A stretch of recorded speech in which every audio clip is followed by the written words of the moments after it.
कृष्णाय वासुदेवाय हरे परमात्मने प्रणतक्लेशनाशाय गोविंदाय नमो नमः। सच्चिदानन्दरूपाय विश्वोत्पत्त्यादिहेतवे तापत्रय विनाशाय श्रीकृष्णाय वयं नमः। समस्त कथा श्रोता बंधुओं को जय श्रीमन नारायण, सादर जय श्री कृष्ण। आइए चलते हैं कथा प्रवाह में सुकताल, जहाँ श्री सुखदेव जी महाराज राजा परीक्षित जी को श्रीमद् भागवत महापुराण की कथा सुना रहे हैं। आइए आप और हम सब भी चलते हैं सुकताल और श्री सुखदेव जी महाराज के मुखारबिंद से श्रीमद् भागवत महापुराण की कथा का श्रवण करते हैं। थोड़ा पिछला प्रसंग देख लेते हैं। महाराज जी अब अपना 10वां स्कंद शुरू हो चुका है और 10वें स्कंद के 2 अध्याय हुए हैं। दूसरे अध्याय में भगवान बलराम जी का प्राकट्य हुआ है। बोलिए बलराम जी महाराज की जय। भगवान का माता देवकी के गर्भ में पदार्पण हुआ है और सभी देवताओं ने मिलकर के महाराज गर्भस्तुति की है और गर्भस्तुति के बाद में उन्होंने मुक्ति का साधन भी बताया है कि भगवान के जो लीला रूप धाम गुण ये सब हैं, यदि मनुष्य अपने एकाग्र चित्त से इनका कीर्तन करे, श्रवण करे, तो उसे फिर माता के कोख में नहीं आना पड़ेगा। यहाँ तक की बात कह करके और ये अध्याय का विराम हो गया था। अब चलते हैं महाराज तृतीय अध्याय में। तो तृतीय अध्याय में भगवान का प्राकट्य होगा वहीं मथुरा की जेल में, और वसुदेव जी के द्वारा श्री कृष्ण को मथुरा से गोकुल ले जाने का वर्णन होगा एवं गोकुल से जो योग माया है उस योग माया को मथुरा में लाने का प्रसंग है।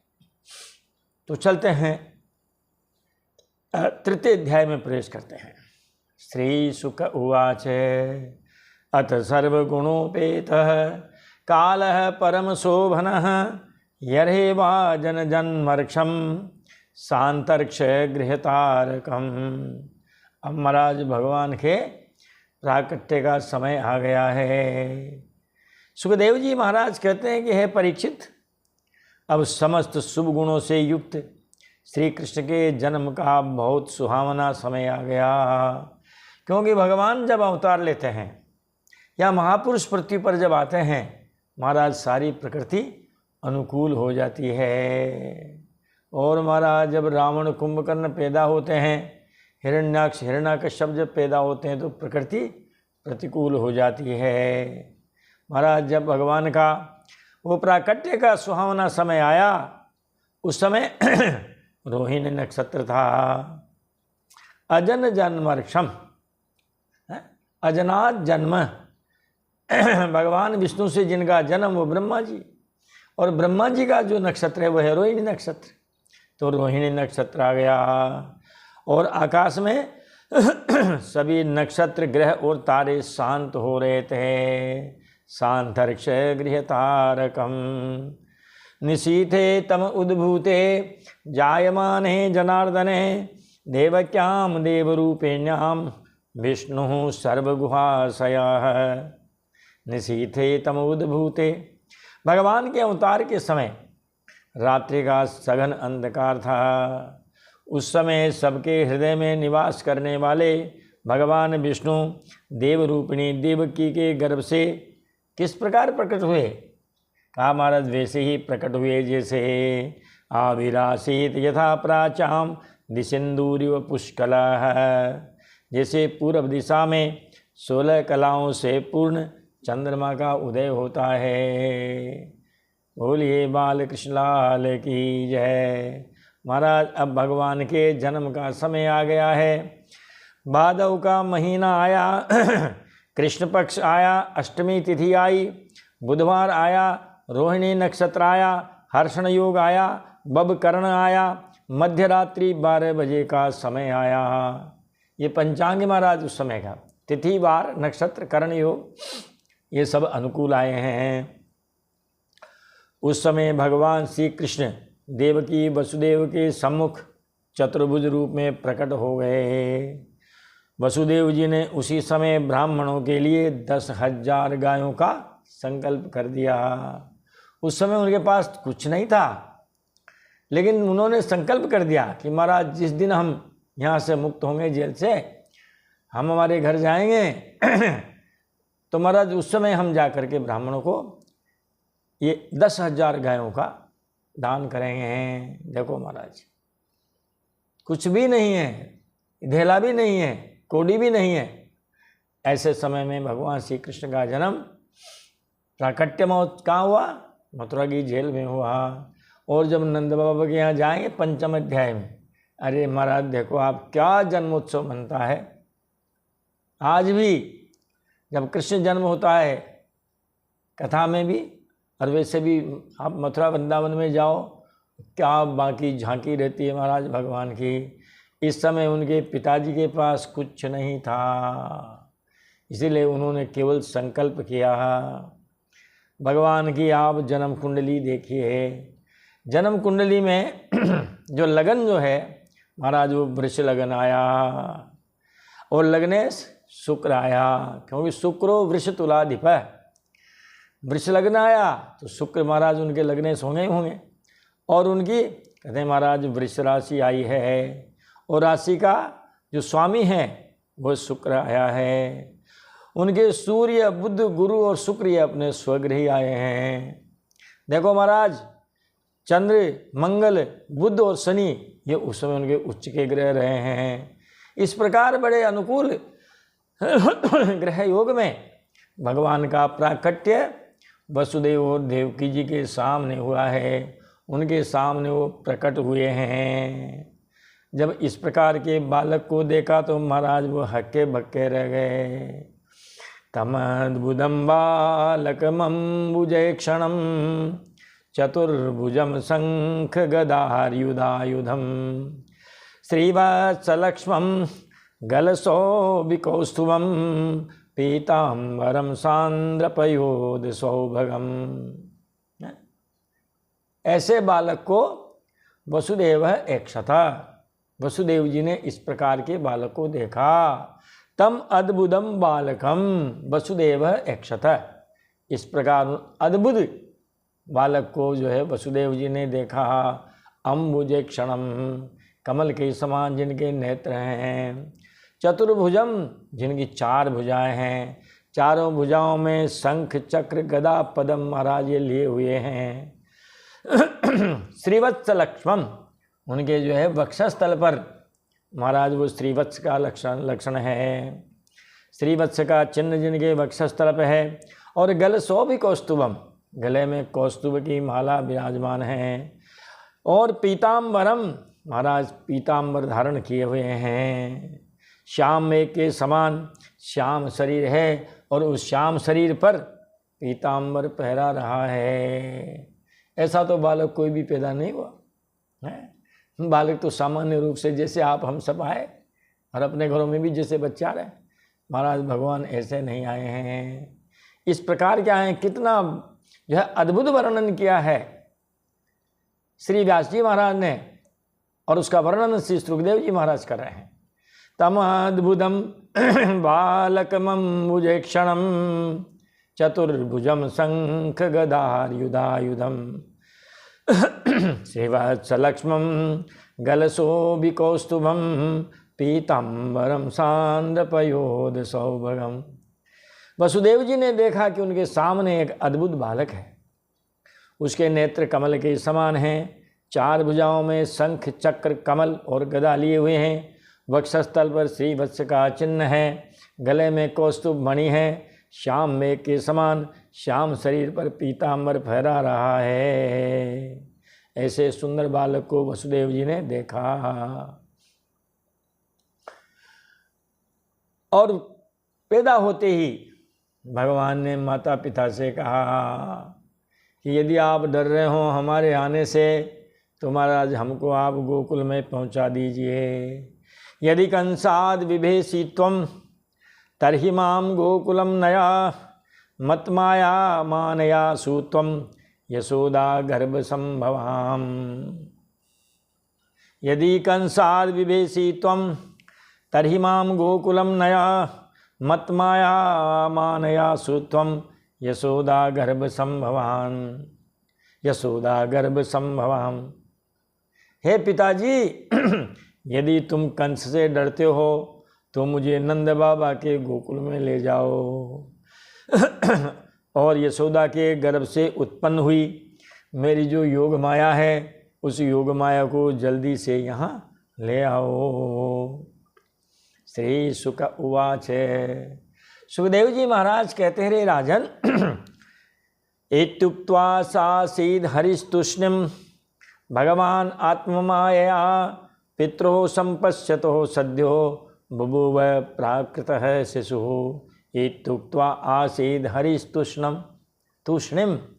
इतना कह करके भगवान क्या हो गए महाराज? चुपचाप हो गए। भगवान आत्ममायया, भगवान इति उक्त्वा तूष्णिम आसीत। भगवान ने इतनी बात कही, पिताजी से चुप हो गए।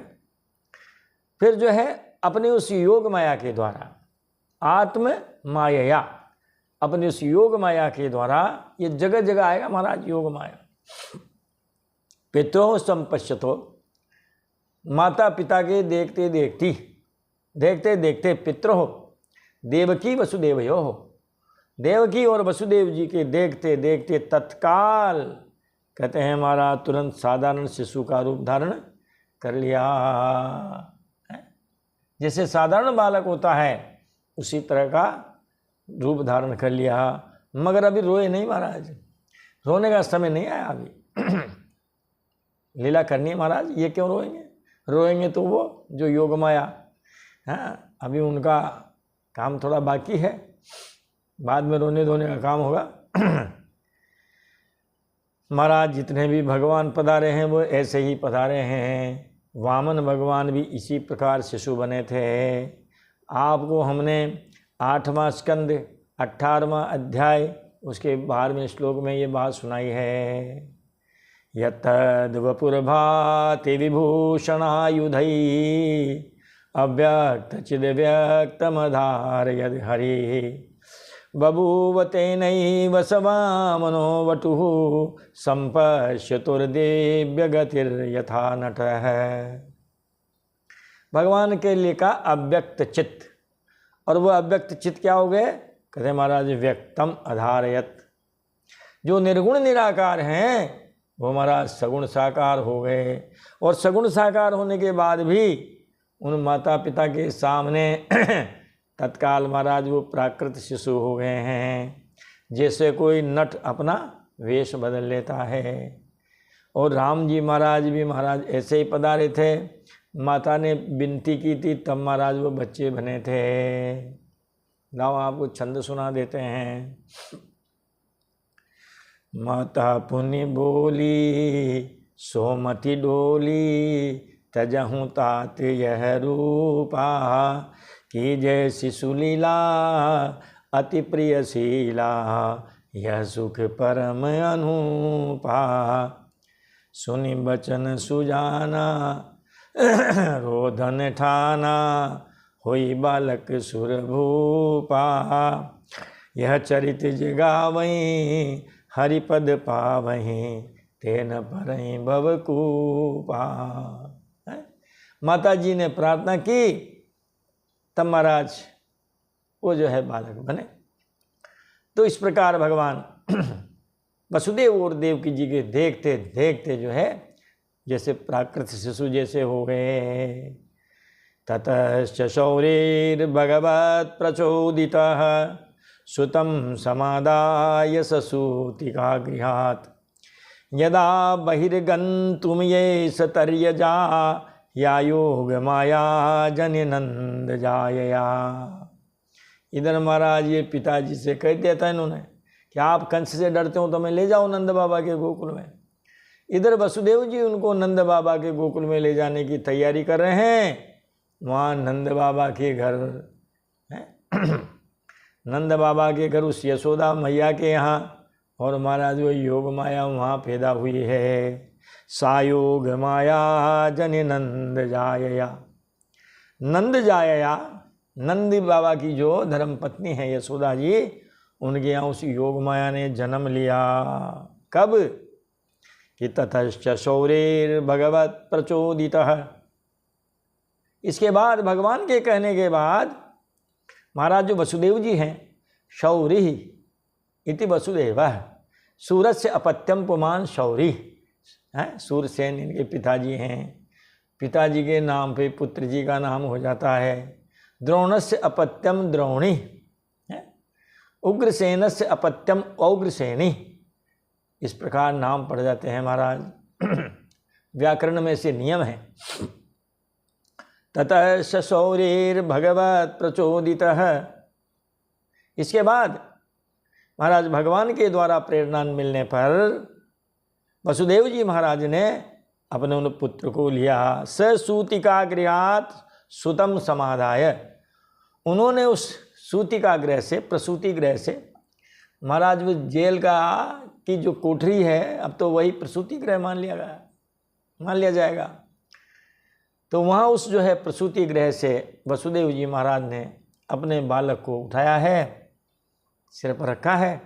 और यदा बहिर्गंतुम येष तर्यजाः, जो ही वह उस जेल से बाहर निकलने लगे हैं, ठीक उसी समय तरही अजा, वह योग माया उस योग माया ने कहाँ जन्म ले लिया महाराज? वहाँ पर। और नंद बाबा के गोकुल में महाराज उसने भी जन्म ले लिया है। तयारित प्रत्यय सर्ववृत्तिषु द्वास्तेषु पौरेष्वपि सायिते स्वतः, द्वारस्तु सर्वा पिहिता दुरत्यया बृहत् कपाटाय सकील शृंखलैः।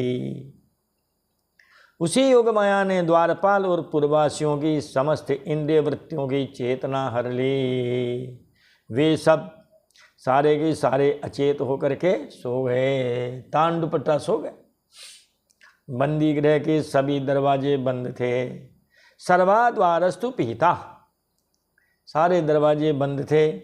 और दुरत्यया, दुरत्या का मतलब बड़े दुस्तर, बड़े मजबूत, जो मजबूत जो किवाड़ थे महाराज वो बंद थे। और उनमें बड़े बड़े किवाड़, लोहे की जंजीरें और ताले जड़े हुए थे। उनके बाहर आना बड़ा ही कठिन था। ऐसा समय महाराज उस समय आया। लेकिन जब भगवान कृष्ण को लेकर के वसुदेव जी जाने लगे तब क्या हुआ कि ता कृष्ण वाहे वसुदेव आगते स्वयं व्यवर्तन्त यथा तमो रवेः, बबर्ष पर्जन्य उपांशु गर्जितः शेषोन्वयाद्वारि निवारयन् फणैः। वसुदेव कृष्ण वाहे आगते, वसुदेव जी महाराज जब भगवान कृष्ण को लेकर के और ज्यों ही उन दरवाज़ों के पास पहुँचे त्यों ही वह दरवाजे स्वतः खुल गए। ता द्वारः, वे जो दरवाजे हैं महाराज वो वैसे ही खुल गए जैसे सूर्य के उदय होने पर अंधकार अपने आप चला जाता है। ज्यों ही भगवान श्री कृष्ण को गोदी में लेकर वसुदेव जी उनके निकट पहुँचे त्यों ही वे सब दरवाजे अपने आप वैसे ही खुल गए जैसे सूर्योदय होते ही अंधकार दूर हो जाता है। उस समय बादल महाराज धीरे धीरे गरज करके जल की फुहारें छोड़ रहे थे। उपांशु गर्जितः पर्जन्यः ववर्षः, उपांशु गर्जितः, धीरे धीरे गर्जना। एक तो भयंकर गर्जना होती है महाराज, बिजलियाँ चमकती है, ऐसा नहीं मानो नगारे बज रहे हैं, धुंधुभी बज रही हो भगवान के स्वागत में। ऐसे धीरे धीरे महाराज वो जो है नगारे की तरह और महाराज मेघ जो है वर्षा कर रहे थे गर्जना करते हुए। शेषोन्वयाद्वारि निवारयन् फणैः। अब उनके साथ भगवान भी तो पधारेंगे। तुम्हारा शेषनाग उनके ऊपर फण से छत्ता करते हुए और उनके पीछे पीछे वो भी जा रहे हैं। कितनी बाकी झांकी है। कल्पना कीजिए आप कि वसुदेव जी ने वो बच्चे को टोकरी में रख के सिर पे रख रखा है, जा रहे हैं। अब महाराज जो है वो दरवाजे खुल गए हैं, बाहर निकल गए हैं, धीरे धीरे मेघ गर्जना करते हुए पानी बरसा रहे हैं। पानी की जो बूंदें हैं, महाराज उनको उनसे बचाने के लिए शेषनाग भगवान के ऊपर जो है और छाया करते हुए चले जा रहे हैं। भगवान राम जी भी जब वन में गए तो महाराज उनको कभी धूप और वर्षा का सामना नहीं करना पड़ा। अरण्य कांड में ऐसी चौपाई आई है कि जहाँ जहाँ जाए देव रघुराया, करहि मेघ नभ तह तह छाया। जहाँ जहाँ जाए देव रघुराया, करहि मेघ नभ तह तह छाया। बादलों की छाया उनके साथ चलती जाती थी। भगवान राम जी जहाँ जहाँ जाते बादल उनके ऊपर रहते, हमेशा छाया करते रहते। कभी धूप का सामना उनको करना ही नहीं पड़ा। तो वह बादल जो है धीरे धीरे गरज करके जल की फुहारें छोड़ रहे थे, इसलिए शेष जी अपने फणों से जल को रोकते हुए भगवान के पीछे पीछे चलने लगे। मघोनि वर्षत्य सकृत यमानुजा, गंभीर तो योग जलोर्मिफेनिला। भयानकावर्त सताकुला नदी, मार्गम ददौ सिंधुरिव स्त्रियः पथे। अब यमुना जी का नंबर आया महाराज। बरसात घनघोर है, अब महाराज यमुना उफनी हुई है। बार बार वर्षा होने से यमुना जी बहुत बढ़ गई थी। मघोनी वर्षति असकृत, सकृत यानी एक बार, असकृत यानी बार बार। बार बार जब मेघ वर्षा कर रहे थे तो यमुना जी का क्या हुआ? वो यमुना जी महाराज बहुत बढ़ गई थी और गंभीर तो योग जलोर में फेनिला, उसका जो प्रवाह है वो बहुत गहरा हो गया और तेज हो गया था। तरल तरंगों के कारण जल पर झाग ही झाग हो रहे थे। जब पानी में महाराज झाग हो जाए तो रास्ता कैसे दिखेगा? हालांकि जो मथुरा वृंदावन की जो भूमि है, ब्रज भूमि, वो तो बढ़िया रेत है, सलोनी रेती है वहाँ पर, नाम ही रमण रेती है महाराज। मगर अब ऊपर झाग आ गए तो रास्ता दिखना बड़ा मुश्किल हो गया। और फिर उसके ऊपर भी सैकड़ों भयानक भंवर पड़ रहे थे। भयानकावर्त सताकुला नदी, सैकड़ों भयानक भंवर पड़ रहे थे महाराज उसमें। फिर भी यमुना जी ने भगवान को वैसे ही मार्ग दे दिया जैसे सीतापति श्री राम जी को समुद्र ने मार्ग दे दिया था। मार्गम ददौ सिंधुरिव स्त्रियः पतेः, स्त्रियः पतेः।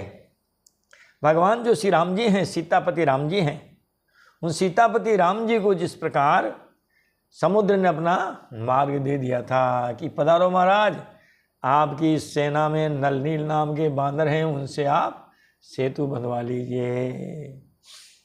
अब भागवत में तो आया नहीं, लेकिन महाराज कहते हैं लोग भाग कथावाचक महोदय जो भी हैं कि यमुना भगवान की धर्मपत्नी है।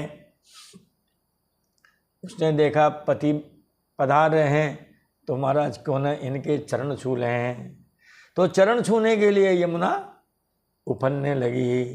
अब महाराज उनके जो पिताश्री हैं उनको बड़ी तकलीफ हो रही है। ज्यों ज्यों पानी ऊपर आता जाता है, जलस्तर बढ़ता जाता है, त्यों त्यों महाराज वसुदेव जी की घबराहट बढ़ती जाती है और भगवान की मुस्कुराहट बढ़ती जाती कि देखो ऐसे समय में भी हैं, पिताजी को तकलीफ कष्ट में डाल दिया है, अब चरण छुए तो महाराज फिर तो मान लो जो है प्राणायाम ही लग जाएगा। मुंह बंद नाक बंद, तो वसुदेव जी महाराज का तो फिर प्राणायाम ही लग गया, लंबा प्राणायाम। कृष्ण लीला का यहीं अंत हो जाएगा। तो कहते हैं उन्होंने, ये भाव है साहब संत महापुरुषों के, कि जब उन्होंने ऐसा देखा, भगवान कृष्ण अपना एक पैर नीचे लटका दिया है। जब पैर नीचे लटका दिया महाराज, आगे नहीं पीछे से बगल से, तो यमुना जी ने उनका चरण स्पर्श किया और धीरे धीरे नीचे बैठती चली गई, जल स्तर घटता चला गया और वसुदेव जी महाराज का मार्ग सुगम हो गया। तो यहाँ तो ऐसे उन्होंने जो है मार्ग दिया। और राम जी को महाराज समुद्र ने दिया। उन्होंने कहा महाराज, क्योंकि वो पहले तो विनती कर रहे थे उनसे, हालांकि लक्ष्मण जी को बात अच्छी नहीं लगी थी। अरे महाराज क्यों हाथ जोड़ते हो उनके, उठाओ धनुष बाण।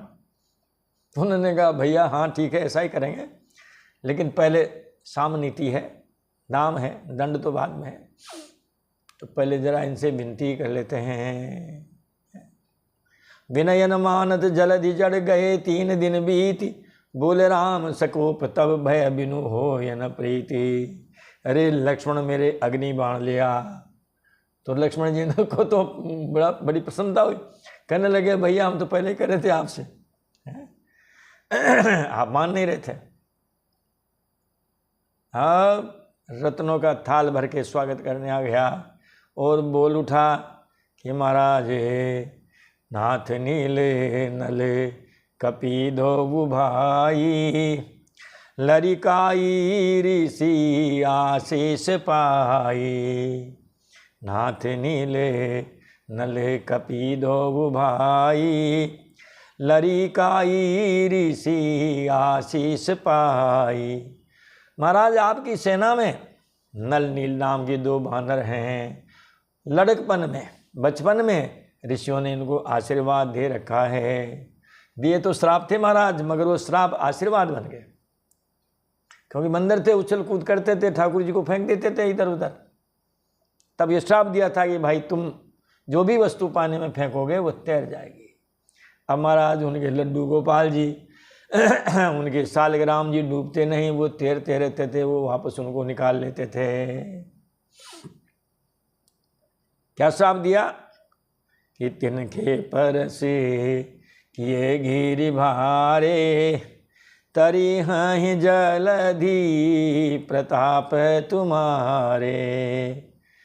तिनके पर से किए गिरि भारे, तरी हैं जलधि प्रताप तुम्हारे।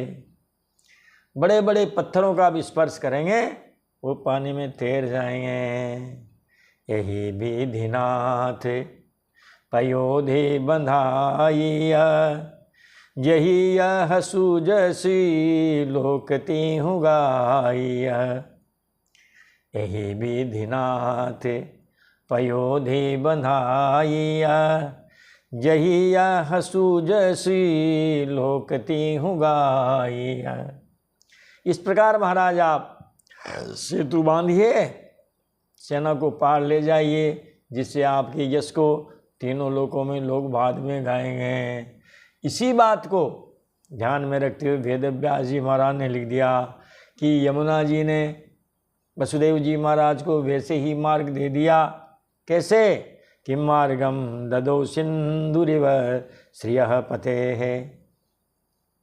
जैसे सीतापति श्री राम जी को समुद्र ने अपना मार्ग दे दिया था। अब महाराज वो जो है वसुदेव जी महाराज नंद बाबा के गोकुल में पहुंच गए हैं। नंद ब्रजम शौर्य रूपेत्य तत्र तान गोपान प्रसुप्तानुपलभ्य निद्रया सुतम यशोदा शयने निधाय तत् सुतामुपादाय पुनर्गृहानगात्। शौरी ही नंद ब्रजम उपेत्य, शौरी भाई वसुदेव जी महाराज है ना, सूरसेन के पुत्र सौरी। तो महाराज इस प्रकार जो वसुदेव जी महाराज हैं वो बाबा नंद के ब्रज में गए हैं। तान गोपान प्रसुप्ताम उपलभ्य, वहाँ के जो गोप ग्वाल थे महाराज वो भी तान दुपट्टा खर्राटे भरे थे, हैं, वो भी सो रहे थे। किसमें? निद्रया, नींद में, गहरी नींद में वहाँ के ग्वाल बाल भी, क्योंकि महाराज ये रात्रि का समय है, कोई काम करना हो ना सा गोपनीय है तो उसके लिए ये रात्रि उपयुक्त है। हम इस समय आपको कथा सुना रहे हैं जब महाराज भारतवर्ष ने हैं यहाँ की सेना ने पड़ोसी देश पर रात के 1 बजे से 1:05 से लेकर के 1:30 बजे तक इसी प्रकार महाराज वहाँ भी उन्होंने तहलका मचा दिया था। तो भाई ऐसे काम रात में होते हैं। तो निद्रा में वो भी तान दुपट्टा सो रहे थे महाराज। अपने बेटे को उन्होंने यशोदा जी की सैया पर सुला दिया। सुतम यशोदा शयने निधाय तत्, अपने उस बेटे को भगवान श्री कृष्ण को यशोदा की उससे सैया पर सुला दिया।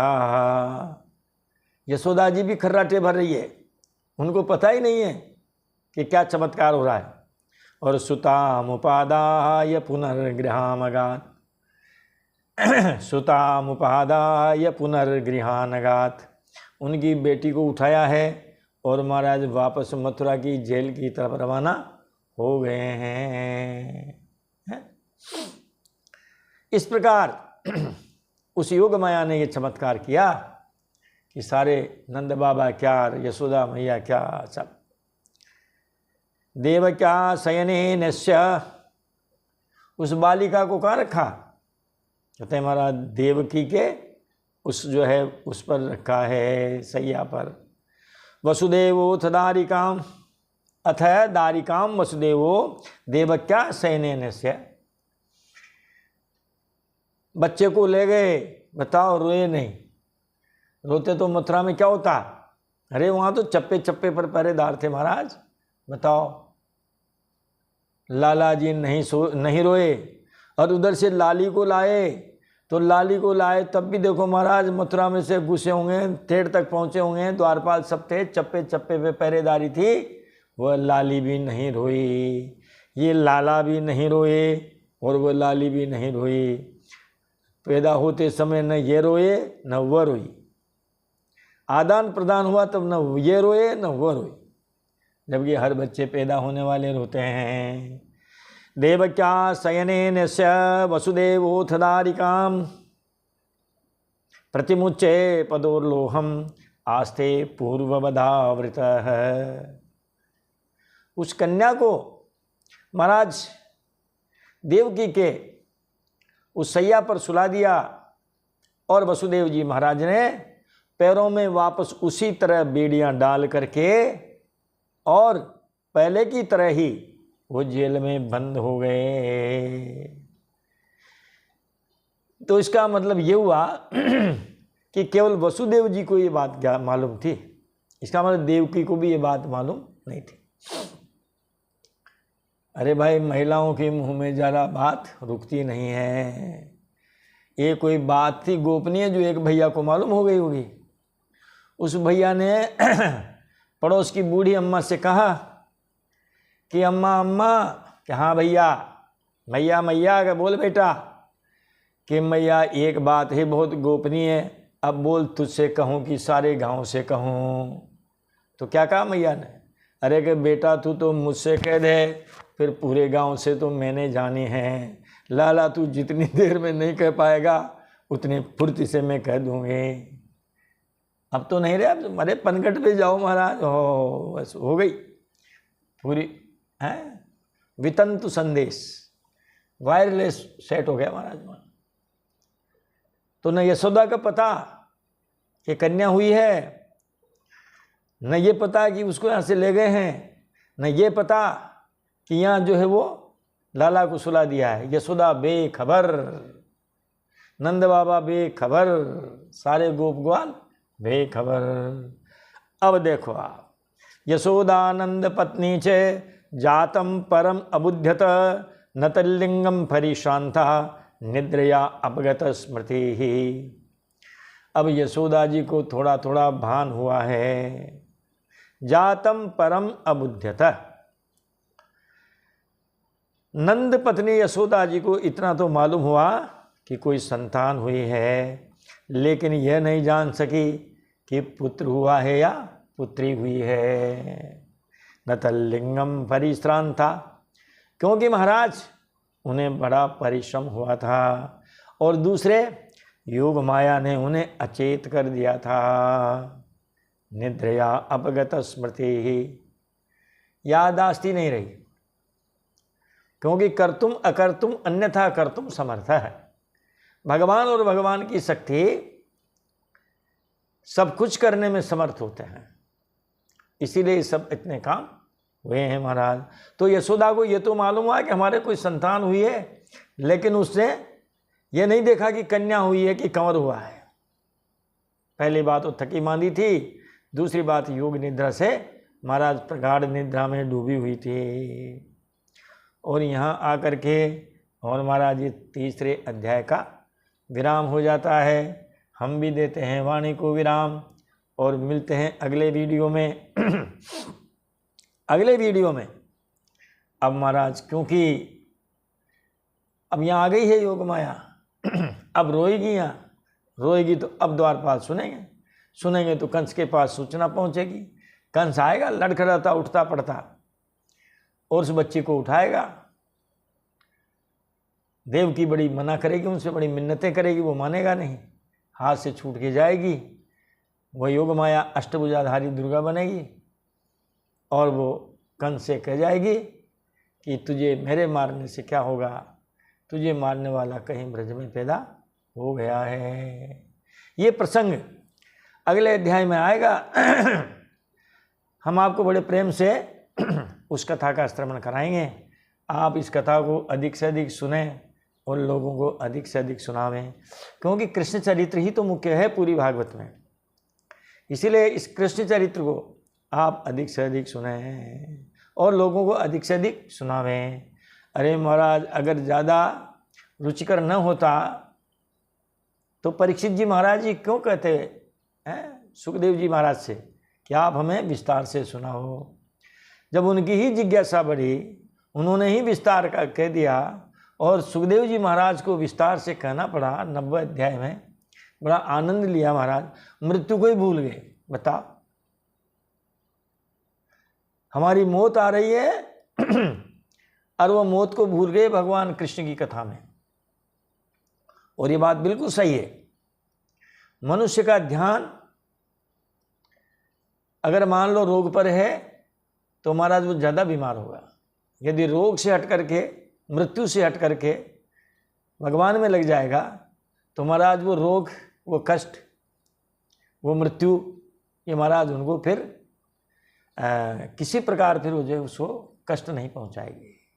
कहा ना, दैहिक दैविक भौतिक तापा राम राजी काहू नहीं व्यापा। दैहिक दैविक भौतिक तापा राम राजी काहू नहीं व्यापा। राम जी के राज्य में किसी को ये दैहिक दैविक भौतिक ताप नहीं व्यापे। क्यों नहीं व्यापे? क्योंकि सबका ध्यान राम जी की तरफ था। राम जी जब अयोध्या में तो अयोध्या में, राम जी गए चित्रकूट तो देखो आप भरत जी सबको लेके चले गए और सब मर्जी से गए। ऐसा नहीं है कि अभी के नेता को 500 रुपये में दे करके जो रैली में ले जाते हैं ना, जिंदाबाद मुर्दाबाद के नारे, और उनसे फिर वो पूछते हैं पत्रकार, हाँ साहब किस क्या विषय है, कैसे है वो आप, तो वो भी कह देते हैं कि साहब हमको तो ये 500 रुपये दे करके लाए। तो भरत जी ऐसे उस समय 500 रुपये दे करके और अयोध्या के नर नारियों को वहाँ नहीं ले गए थे महाराज। बल्कि उसमें तो ये होड़ थी, घर कोई रुकना ही नहीं चाहता था। जिनसे कहे तुम घर रह जाओ, समझ लो उनकी गर्दन पर किसी ने वार कर दिया हो। केवल वहाँ कौन रहे? भरत जी ने सोचा भाई देखो राम जी का ही राज्य है, अगर अपन चले गए पीछे से राज्य में कोई नुकसान हुआ तो राम जी का ही नुकसान है। इसलिए विश्वस्त वहाँ के जो कर्मचारी थे, रक्षक थे, सैनिक थे, उनको अयोध्या का सुरक्षा का भार सौंप करके और फिर महाराज जो है ये गए थे यहाँ से। और जब तक वहाँ 2-4-6 महीने लगे उन्हें उस सभा में वहीं रहे। तो महाराज इस प्रकार अपने जो है महाराज वहाँ वो जनक जी महाराज ने जब सुना तो वो भी आए, जनक जी भी आए, उनकी धर्मपत्नी सुनैना जी भी आई। तो उन्होंने जो ही वो कामदगिरी देखा, बहुत दूर से दिख जाता है कामदगिरी, वो वहीं से उतर गए रथ से। उनसे कहा महाराज अभी तो चित्रकूट दूर है, अभी से आप क्यों उतर गए? कहा महाराज हमारा जो मन है वो मन कहाँ चला गया? हमारा मन सीताराम जी में चला गया, जहाँ हमारी पुत्री है, दामाद जी है, वहाँ चला गया हमारा मन। जब मन हमारे पास है ही नहीं तो सुख दुख तो मन को होता है, जब मन हमारे पास है ही नहीं है तो महाराज हमें तो दुख का पता ना सुख का पता, हमें तो चलते जाना है। तो इस प्रकार ये मन यदि हमारा इन कथाओं में लग जाएगा तो धीरे धीरे महाराज ये जो घर बार की आसक्ति है ये धीरे धीरे घर में रहेंगे, सारे काम करेंगे, सब जिम्मेदारियों का निर्वाह करेंगे, लेकिन ध्यान महाराज हम भक्ति में रखेंगे। जैसे माता जिसका बच्चा महीने 2 महीने का हो वो घर का सब काम करेगी, मगर ध्यान कहाँ रहेगा? अपने उस नवजात शिशु पर ही ध्यान रहेगा। थोड़ी भी आहट आते फिर वो काम छोड़ के चली जाएगी। चलो दूसरा उदाहरण देते हैं। आप यात्रा में हैं, आपके पास बैग में 5 लाख रुपए हैं। अब महाराज वो आपके पास है, आप जो है सहयात्रियों से बात कर रहे हैं, अपने साथ जाने वाले यात्रा के जो बंधु हैं उनसे बात कर रहे हैं, और सवाई माधोपुर स्टेशन आता है तो पकौड़ी लेकर के पकौड़ी का आनंद ले रहे हैं, अखबार पढ़ रहे हैं, पत्र पत्रिका पढ़ रहे हैं, फिर भी ध्यान बैग पर ही है। तो यही कहा है भगवान ने कि आप जहाँ हैं, जिस स्थिति में है, बाबा जी होने की जरूरत नहीं है। जहाँ है, जिस स्थिति में है, यदि आपके ऐसा कोई योग रहा होगा और आप यदि संत बन भी गए हैं तो बहुत अच्छी बात है, वरना तो घर में रहो आराम से, और घर में रह करके और धीरे धीरे हम इधर आने का थोड़ा प्रयास करें तो महाराज काम बन जाएगा। तो देते हैं वाणी को विराम, मिलते हैं अगले वीडियो में। तब तक के लिए भोले बाल कृष्ण लाल की जय, वृंदावन बिहारी लाल की जय, अयोध्यानाथ की जय, हनुमान जी महाराज की जय, शंकर भगवान की जय। जय जय श्री सीताराम, जय जय श्री राधे श्याम, हर हर महादेव शंभो।